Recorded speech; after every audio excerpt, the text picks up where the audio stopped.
قیامت کے دن جب اعمال تولے جائیں گے، اخلاق سے بڑھ کر، اچھے اخلاق سے بڑھ کر، حسن اخلاق سے بڑھ کر قیامت کے دن کوئی چیز میزان پر بھاری نہیں ہوگی۔ حضور نبی اکرم صلی اللہ تعالیٰ علیہ وآلہ وسلم نے ایک بشارت عطا فرمائی۔ ام المومنین حضرت عائشہ صدیقہ رضی اللہ تعالی عنہا روایت کرتی ہیں،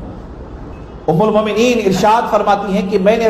حضور نبی اکرم صلی اللہ تعالی علیہ وآلہ وسلم کو فرماتے ہوئے سنا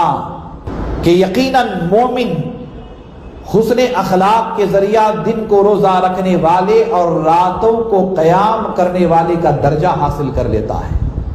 جس کے اخلاق اچھے ہوتے ہیں، جس کی سیرت اچھی ہوتی ہے، اللہ کے رسول صلی اللہ علیہ وسلم بشارت دے رہے کہ وہ دن میں روزہ رکھنے والے کا اور رات بھر اللہ کی عبادت کرنے والے کا درجہ حاصل کر لیتا ہے۔